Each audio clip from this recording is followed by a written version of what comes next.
Now to brackets. Roppy Brackets is back. Hot picks. I can tell you that Kansas' top 2 players are going to play. Bill Self said today. Obviously not 100%. No, they are not. But they are going to play. Have you amended your statement of just wanting to win one game? Not really. I just don't want to go out in the first round. Yeah, you don't want to lose to what, Samford? They're not very good this year, Kansas. So if you beat Samford, you're saying you're fine. Yeah, well House then, money at that point? if we beat Samford, I really would like that because those first-round losses when you're Kansas are always embarrassing. Yes. Bucknell comes to mind, you know? Yeah, for a while there, Kansas had a reputation. Well, they went back-to-back years lost in the first round. Bucknell and Bradley. Yeah, the damn bees. Very frustrating. But if we get by those pesky upstart Samford Minutemen or whoever they are. Then you got what, the Zags probably afterwards? Well, or McNeese State, who is like the talk of the tournament. Oh, yeah, they're 30-3 too. Yeah, everybody's talking about them. That's Will Wade's team. Yeah. So either of those teams that we play, it should be a good matchup. And then, it's gravy at that point. They probably lose, but if they win, then Sweet 16, that's fun. Yeah. Good little team. Good little run. Tussle the hair and that's right. And move on. You won a title 2 years ago. Shut up, right? That's right. Now, the story of Duquesne's basketball coach that's about to come to a crushing end at the hands of the 3 white guys and an Egyptian has been brought to my attention here, and we need to talk about it. Okay. Now, yes, Duquesne is an 11 seed, and they are taking on your BYU Cougars, which is, after you hear the story, might be the most fitting matchup for this man. His name is Keith Dambrot. Yeah. And I don't know if I'm pronouncing that right. I don't know either, but I've seen the stories. It could very easily be Dambrot. I don't know. Dambrot. Dambrot. I don't know. He is a white man. Mm-hmm. He has had a bit of a rough go, but he has been at Duquesne now since 2017, where he has gone 115-95. Yeah. This year, they're 24-11. And this is the first time they will appear in the NCAA tournament. And they would not have made it, but they kind of had a shocking run through the A10 tournament and won the damn thing. That's right. Yes. Because Dambrot can coach. He was born in Akron, Ohio.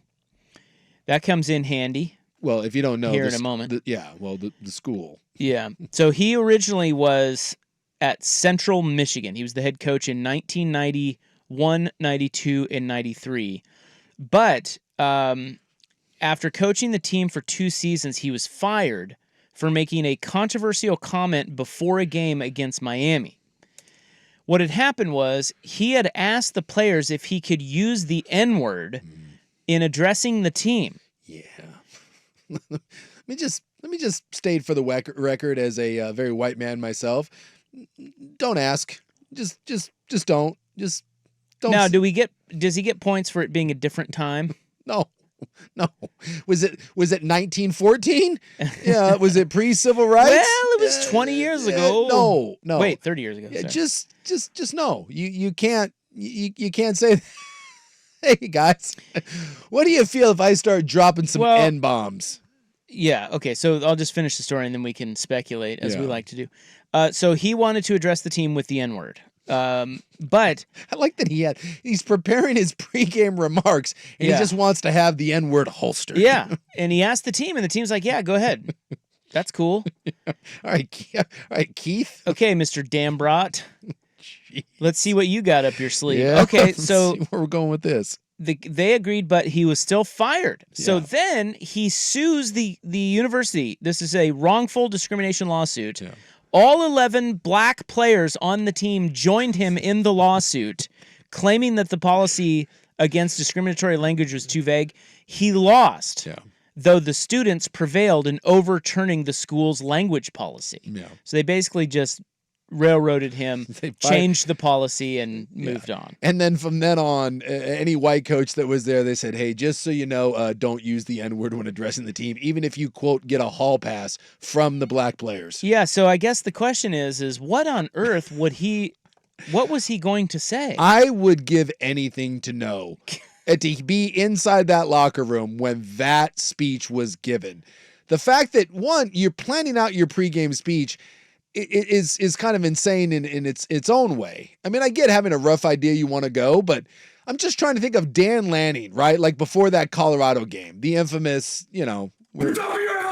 right? So clearly he had an idea of where he was going with that, right? The Colorado was all flashy, but the idea of Dan Lanning sitting around and be like, you know what would really drive this home? A couple N-bombs. Wait, better check with some people first. Get some of the players to get what? Well, at least he had the wherewithal to ask. I will say that. Insane? But, maybe he was going to quote a rap lyric.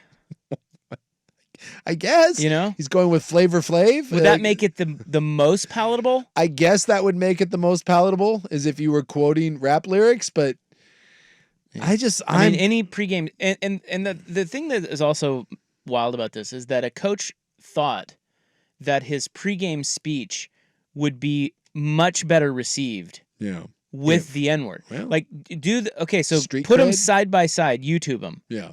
5 minutes, whatever. Yeah. One of them has the N-word.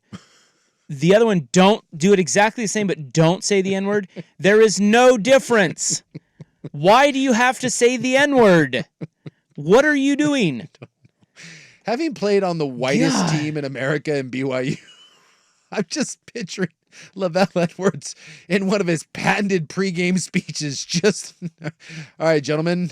Because he had 11 black players on the team. I think we probably had about 8 or 9 black guys on our team. I'm imagining being like, all right, boys, might work a little blue here. Just want to make sure everything's okay. I'm going to invoke the Lord in this one and possibly some racial slurs. Could you mix in a black? Wow. So then the guy gets fired. As we mentioned, he waits 5 years. He is blackballed from college, and he returns to coaching at St. Vincent St. Mary's High School in Akron. Can I also like to point out that I love any time the Art Briles of the world or people like this no longer can get a job in college.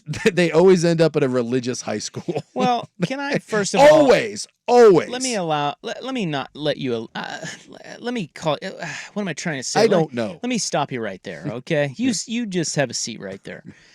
He is not Art Briles. Okay, come on. I'm not saying he is. You just did. No, I said every time someone gets blackballed. You said the Art Briles of the world. He's not as bad as Art Briles. I'm not saying he was. Did Art Briles get blackballed from college football? 100%. And should have. And where did he end up? I get what you're saying. A religious high school. These two guys are different. Anytime someone gets blackballed from college athletics, they always end up at a religious school. It's the weirdest thing.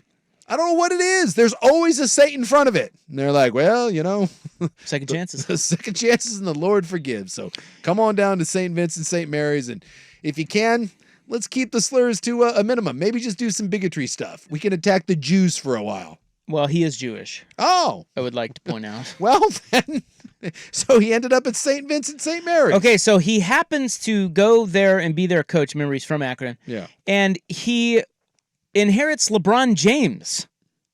That helps. So he goes 69-10 and wins 2 state titles with LeBron James. This helps. So that's the story. Oh.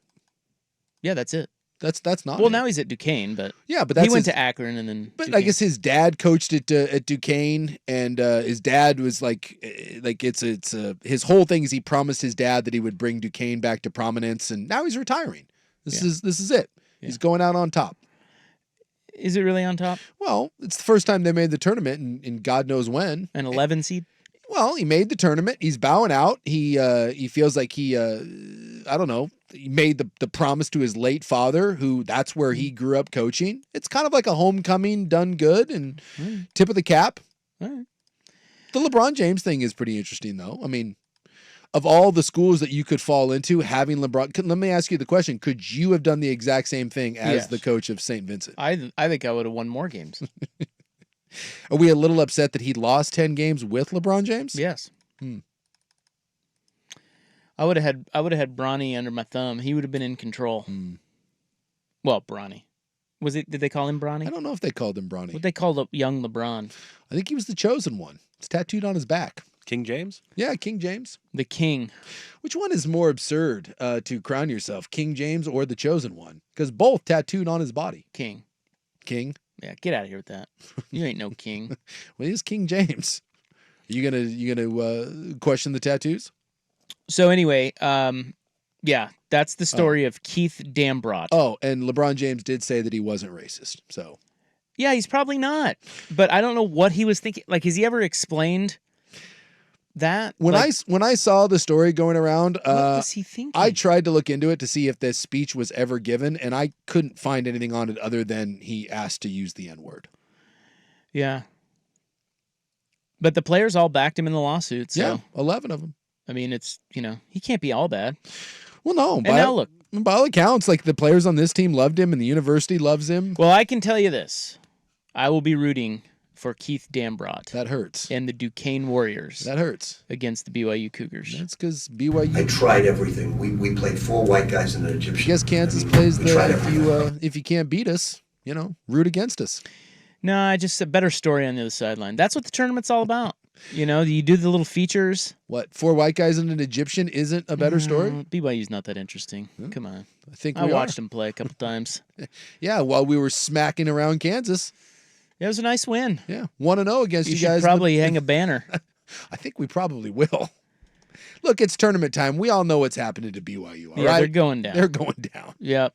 This guy's going to get his 100%. His moment. Yeah. Yeah, look. And maybe even make the Sweet 16. When in doubt, bet against BYU in the tournament. Even I know that.